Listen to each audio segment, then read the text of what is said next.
Assalamualaikum warahmatullahi wabarakatuh. Halo semuanya, di sini saya akan menjelaskan tentang uh, sebuah makalah yang saya buat di kelompok saya. Namun di sini sebagai tugas UAS dari Bapak dosen pengampu Suhudi MPD, di sini kami mempresentasikan sendiri-sendiri. Nah, judul kami yaitu analisis kebutuhan media dan sumber belajar dalam pembelajaran. Nah, sebelumnya perkenalkan, nama saya Ning Ayu, NIM 202310028, mahasiswa aktif semester 4 Program Studi Pendidikan Agama Islam, Institut Agama Islam Asidikiyah. Nah, tadi sudah saya sampaikan tentang judul. Pasti rekan-rekan tidak asing lagi tuh, apa analisis. Ya kan? Nah, judul saya tadi adalah analisis kebutuhan media dan sumber belajar dalam pembelajaran. Nah, di sini kita akan belajar tentang analisis kebutuhan media itu apa aja sih, dan sumber belajar itu dari mana aja dalam sektor pembelajaran. Nah, di sini saya memiliki rumusan masalah. Yang pertama, bagaimana tingkat efektivitas media dan sumber belajar tersebut dalam mendukung pembelajaran. Dan yang kedua, apa saja faktor yang mempengaruhi ketersediaan dan pemanfaatan media serta sumber belajar. Langsung saja, tingkat efektivitas media dan sumber belajar tersebut dalam mendukung pembelajaran. Nah, mungkin rekan-rekan tahu ya, proses pembelajaran merupakan kegiatan hubungan timbal balik yang dilakukan oleh pihak pengajar kepada siswa, yaitu kegiatan timbal balik ini melibatkan media sebagai sarana yang berperan dalam aktivitas pembelajaran. Dengan adanya media yang bagus dan digunakan pada saat proses pembelajaran, baik pengajar ataupun siswa dapat membuat proses pembelajaran lebih terlaksana efektif. Tujuan pembelajaran media pembelajaran ini pun merupakan sebagai alat bantu pembelajaran meliputi 4 aspek utama, yaitu media pembelajaran bertujuan untuk memudahkan pembelajaran di kelas. Contoh nih, kita menggunakan media proyektor. Nah, kita sebagai pengajar bisa lebih mudah untuk memberikan contoh, memberikan pembelajaran lebih mudah, karena misalnya nih, dalam proyektor itu kita akan menjelaskan tentang sebuah video. Jadi kan kita tidak sulit untuk menjelaskan kepada siswa-siswa bisa langsung melihat ke proyektor yang sudah kita siapkan tadi.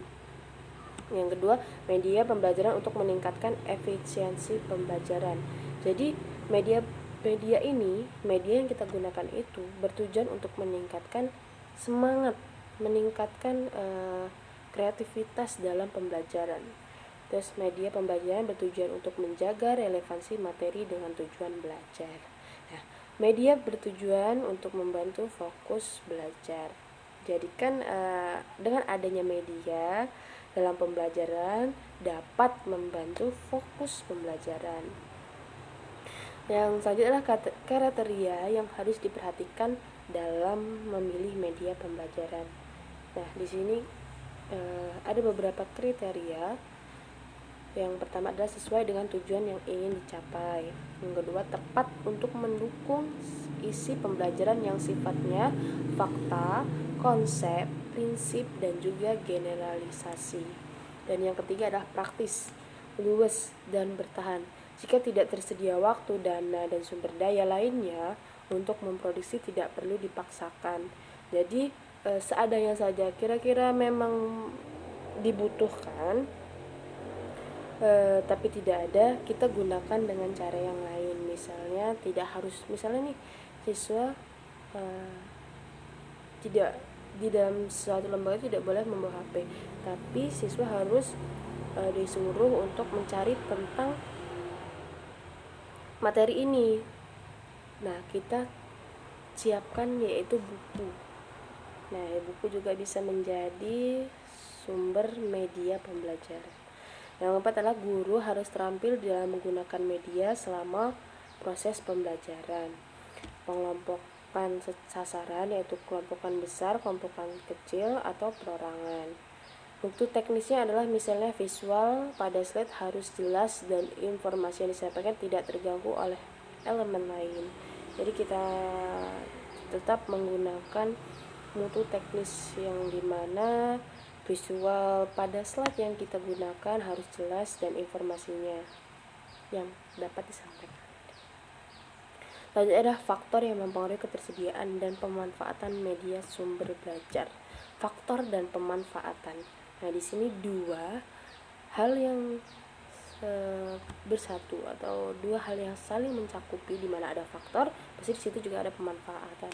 Dalam kaitannya dengan pemanfaatan alam sekitar sebagai sumber belajar, Mi Arso mengatakan bahwa pemanfaatan alam sebagai sumber belajar sangat beruntung pada kemampuan dan kemauan tenaga pengajar sebagai faktor yang dapat mempengaruhi usaha pemanfaatan alam sekitar sebagai sumber belajar.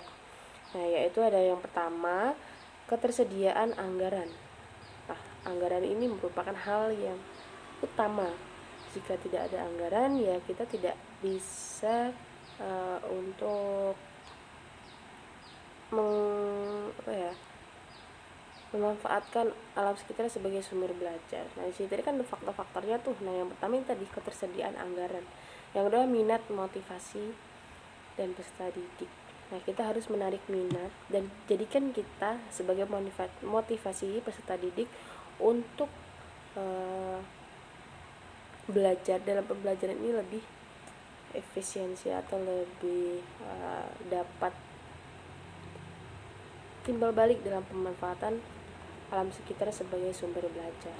Dan tidaklah kemampuan tenaga pengajar untuk dapat melihat alam sekitar yang dapat digunakan untuk pengajaran.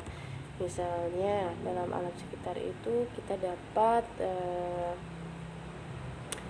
menjadikan contoh yang dapat dilihat dalam apa aja dalam alam sekitar yang dapat digunakan untuk pembelajaran. Yang keempat adalah kemampuan tenaga pengajar untuk dapat menggunakan sumber alam sekitar dalam pembelajaran.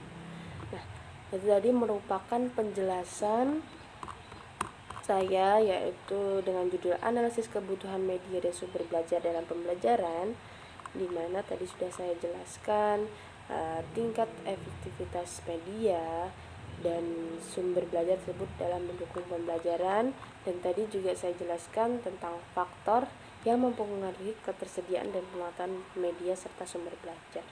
Nah, mungkin dapat disimpulkan ya, dalam penjelasan saya tadi, media dan sumber belajar merupakan elemen penting yang mendukung keberhasilan proses pembelajaran. Penggunaan media yang dapat meningkatkan efektivitas, efisiensi, dan daya tarik pembelajaran. Oleh karena itu, pemilihan dan pemanfaatan harus disesuaikan dengan tujuan pembelajaran, karakteristik materi, serta kemampuan guru dan peserta didik.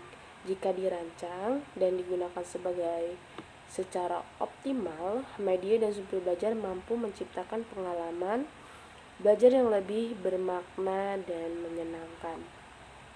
Terima kasih, itu tadi penjelasan dari saya. Mungkin jika ada salah kata saya mohon maaf. Saya akhiri. Wassalamualaikum warahmatullahi wabarakatuh.